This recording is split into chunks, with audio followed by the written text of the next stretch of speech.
சிவசிவ என்கிலர் தீவினை ஆளர் சிவசிவ என்றிட தீவினை மாளும் சிவசிவ என்றிட தேவருமாவர் சிவசிவ என்றிட சிவகதி தானே. அனைவருக்கும் வணக்கம். அடியால் சிவலோகநாயகி சித்தர் பேசுறேன். இன்னைக்கு நம்ம பார்க்கக்கூடியது கருங்காலியின் பயன்கள்.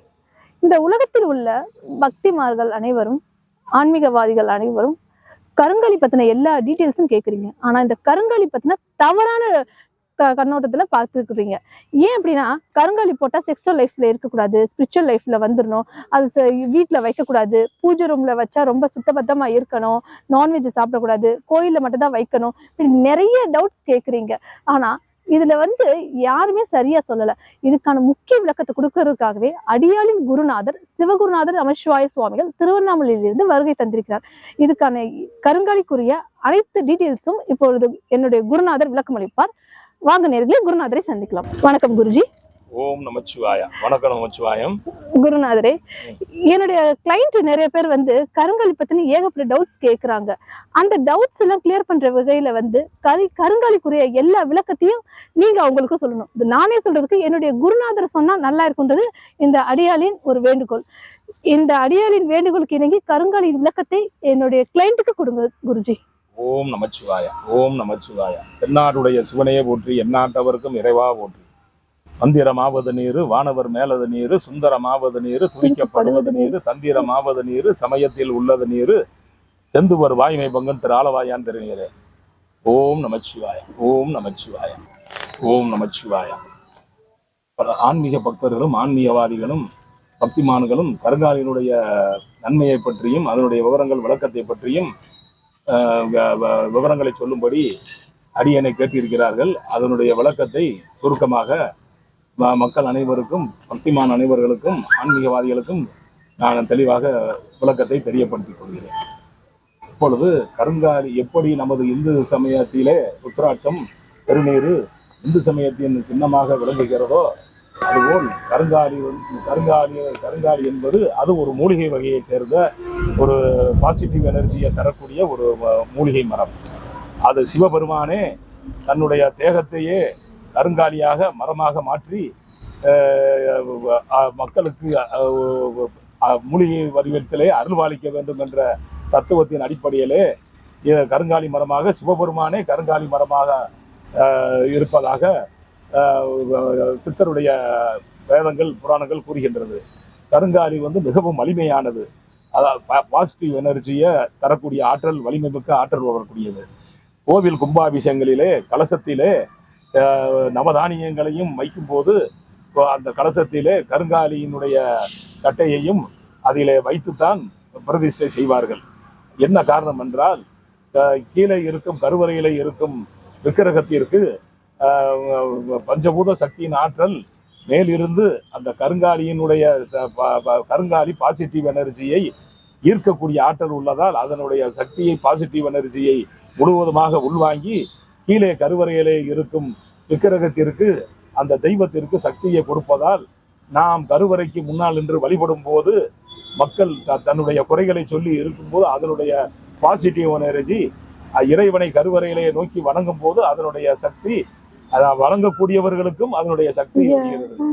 மனிதன் பல கவலைகள், பல குடும்ப பிரச்சனைகள், பல விஷயங்கள், மனம் தளர்ந்து போதல், பல விஷயங்களால் அவன் மனம் கலங்கி நிற்கும் பொழுது நாம் நேராக சென்று தெய்வத்தினுடைய கருவறையின் முன் நாம் அவனிடம் நம்முடைய குறைகளை சொல்லுகிறோம். அந்த குறைகளை சொல்லும் பொழுது அந்த இடத்திலே நம் மனம் அங்கே ஒன்றுபடுகிறது. அங்கே கருவறையில இருக்க விக்கிரகத்திடம் நம் மனம் ஒன்றுபடும் போது கருவறையில இருக்கக்கூடிய பாசிட்டிவ் எனர்ஜியானது, பஞ்சபூத சக்தியின் ஆற்றலானது நமக்கு அது சேருகிறது. அப்போது மனம் ஒரு அமைதிப்படுகிறது, ஒரு நிலைப்படுகிறது. நம்முடைய பிரச்சனையெல்லாம் அந்த இடத்திலே மறந்து நமக்கு ஒரு வழி கிடைக்கிறது, அதாவது ஒரு ஒளி கிடைக்கிறது.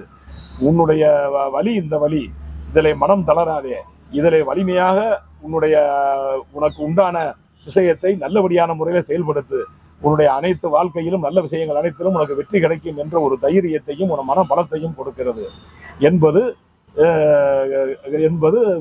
பாசிட்டிவ் எனர்ஜியுடைய ஒரு நம் கருவறைகளை வழிபடக்கூடிய ஒரு தெய்வத்தை வழிபடும் போது அது நமக்காக கிடைக்கக்கூடிய ஒரு மகத்தான ஆற்றல். அதுவேதான் மனிதன் தினமும் கோயிலுக்கு செல்ல முடிய சூழ்நிலை ஏற்படாவிட்டாலும் நாம் சந்தர்ப்பம் கிடைக்கும் போதெல்லாம் நாம் ஒரு பழமையான கோயிலிலே சென்று கருவறையிலே நின்று வழிபட்டு அங்கே அமர்ந்து ஒரு 10 நிமிடமாவது நம் மனதை ஒன்றுபடுத்த வேண்டும்.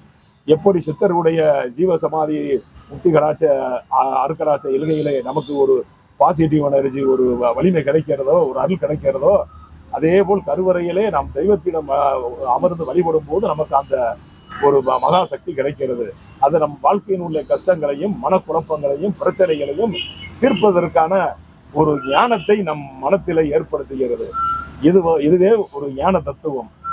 மேலும் கருங்காலியினுடைய தன்மையில் இப்பொழுது கருங்காலி மாலை வடிவிலும் ஒவ்வொரு கையில் அணிவதற்குண்டான மாலை வடிவிலும், கழுத்திலே அணிவதற்குண்டான மாலை வடிவிலும், வீட்டிலே வழி வைத்து வருவதற்குண்டான தெய்வ விக்கிரக சிலைகளை வடிவிலும் பல வழிகளில் இப்பொழுது சன்னியாசிகளாலும் சிவனடியாராலும் 48 நாட்கள் பூஜை செய்து வைத்து அதை ஆன்மீக பக்தர்களாக இருக்காங்க. ஒவ்வொரு ஜாதக ரீதியாக பார்த்து என்னென்ன பிரச்சனை இருக்கிறது, என்னென்ன பிரச்சனைகள், எந்த பிரச்சனைக்கு எந்த மாதிரியான அடிப்படையில வழிபாடு செய்ய வேண்டும், அதன் மூலம் அவர்களுக்கு என்ன பலன் கிடைக்கும், அதன் மூலம் அவருடைய பிரச்சனை எப்படி தீரும் என்பதையெல்லாம் ஞானத்தால் அறிந்து அதற்குண்டான உபதேசங்களை செய்கிறார்கள்.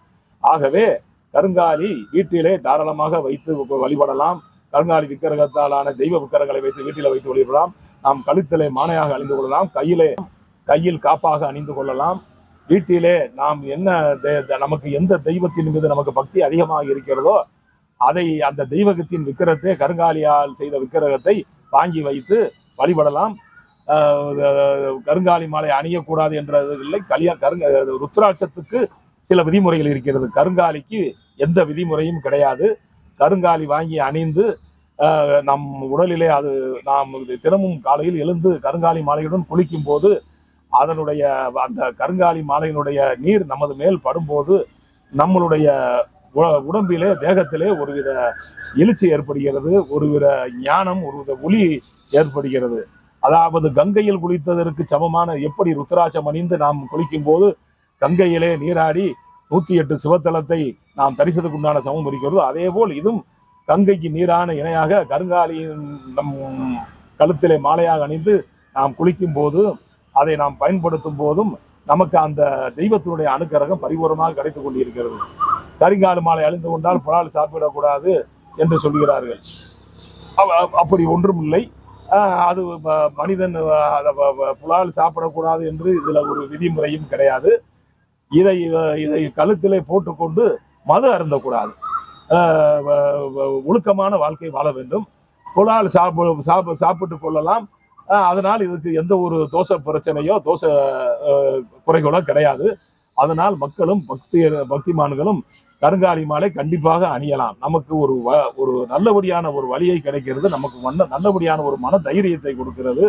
நாம் தவறான பாதையில் செல்லும் போது நமக்கு ஒரு ஞானம் தடுத்து நம்மை நல்வழிப்படுத்தி நல்வழி பாதையில் அனுப்புகிறது. ஆகவே இந்த கருங்காலி சிவனுடைய அம்சம். சிவமே கருங்காலி மரமாக ஆகி மக்கள் அனைவரிடத்திலும் ஒரு ஞானத்தை ஏற்படுத்த வேண்டும், ஞானம் அடைய வேண்டும் என்று ஒரு சின்ன ஒரு ஞானத்தின் அடிப்படை தத்துவமே இந்த கருங்காலி மரம். ஆகவே அவர்கள் இந்து சமயத்தில் வழிபடக்கூடியவர்களும் சித்தாந்தத்தில் ஆன்மீக சித்தாந்தத்தில் இருக்கக்கூடியவரும் அனைவரும் கருங்காலி மாலை கண்டிப்பாக அணியலாம். அதை எப்படி எந்தெந்ததை முறையாக அணியலாம், எப்படி வைத்து வழிபடலாம் என்னும் இன்னும் பல விளக்கங்களை தாங்கள் அணியும் போது நீங்கள் எங்களிடம் கேட்டு அதனுடைய விவரங்களையும், எந்த நேரத்திலே அணிய வேண்டும், எந்த கிழமையில அணிய வேண்டும், எந்த நேரத்திலே எந்த நட்சத்திரத்திலே அணிய வேண்டும் என்று இதுக்கு சில விதிமுறைகளாம் இருக்கிறது. அப்படியே வாங்கி அணியக்கூடாது. கருங்காலி சாப நிபுணத்தை கொடுத்து அதை செய்து அதன் மூலம் சிவனடியாரெல்லாம் சன்னியாசிகளாம் தரப்படும் கருங்காலியில் ஒரு ஆக்கப்பூர்வமான ஒரு அபரிக சக்தி கண்டிப்பாக இருக்கும். கருங்காலி மாலை மூலிகையை சேர்ந்த ஒரு இதாக இருப்பதால் கண்டிப்பாக கருங்காலி மரத்தை கையில் கொண்டு வந்தும் அதிலே சாப நிவர்த்தி கொடுத்து சாப நிவர்த்தி மந்திரங்களை சொல்லி பிறகு பூஜைகளை வைத்து முறையாக அதை கொடுப்பவர்களிடத்திலே அதை கேட்டு வாங்கி பெற்றுக்கொள்ளலாம். ஆகவே எல்லோரும் கருங்காலி மாலை கண்டிப்பாக அணியலாம். வீட்டிலே கருங்காலி விக்கிரகங்களை வைத்து வழிபடலாம். கருங்காலியிலான வேல், கருங்காலிகளான சிவலிங்கம், கருங்காலிகளான சிறிச்சக்கரம், கருங்காலான குபேரேந்திரம், இன்னும் பல அனைத்து ஆன்மீக தத்துவத்தின் அடிப்படையிலே அனைத்தும் முறையாக சன்னியாசிகளும் சிவனடியார்களும் இது செய்யப்பட்டு ஆன்மீக பக்தர்களுக்கு கொடுக்கப்பட்டு கொண்டிருக்கிறது. ஆகவே யாரும் இதை பற்றி கவலைப்பட வேண்டாம். சிறிய குழந்தையிலிருந்து பெரிய மனிதர் வரை ஆயுள் காலம் வரை இதை கண்டிப்பாக அணியலாம். இதற்கு எந்த ஒரு வரமுறையும் கிடையாது. நாம் இதை அணியும் போதே நமக்கு ஒரு தத்துவம், ஒரு ஒழுக்கம் நம்மிடையே வந்து விடுகிறது. அந்த ஒழுக்கத்தை கருங்காலியை பற்றிய இன்னும் பல விவரங்களை தாங்கள் ஆன்மீக பக்தர்களுக்காக அடுத்த நிகழ்ச்சியில் இன்னும் விரிவான விவரங்களை அடியேன் தெரியப்படுத்துகிறேன். ஓம் நமச்சிவாயா. நன்றி குருஜி. ஓம் நமச்சிவாயா. என்ன நேயர்களே, இன்னைக்கு கருங்காலி பத்தி ஏகப்பட்ட டீடைல்ஸ் கேட்டீங்க. எல்லாருக்கும் குருநாதர் இன்னைக்கு விளக்கம் அளிச்சார். இந்த விளக்கம் உங்களுக்கு போதுமானதா இருக்கும்னு நாங்க நம்புறோம். இது பத்தி வேற ஏதாவது விளக்கம் தேவைப்பட்டுச்சு அப்படின்னா ஸ்கிரீன்ல தெரியல அந்த நம்பருக்கு கால் பண்ணுங்க. குருநாதர் உங்களுக்கு விளக்கம் அளிப்பார். இந்த கருங்காலி பத்தின எல்லா விளக்கத்தையும் நம்ம பார்த்தோங்க. ஆனா இந்த கருங்காலி அனைத்துமே காசிலிருந்து சிவனடியார்களாலும் சன்னியாசிகளாலும் கொண்டு வரப்பட்ட பவர்ஃபுல் கருங்காலி. கருங்காலி அணியணுன்ற விருப்பம் உள்ளவர்கள் நேரில் பெற்றுக்கொள்ளலாம். அப்படி வர முடியாதவர்கள் கொரியர் மூலமாவும் நாங்க அனுப்பி வைப்போம். ஆனா அப்படி கொரியர் மூலம் அனுப்பி வைக்கணுன்றவங்க இந்த ஸ்கிரீன்ல தெரியல நம்பருக்கு கால் பண்ணுங்க.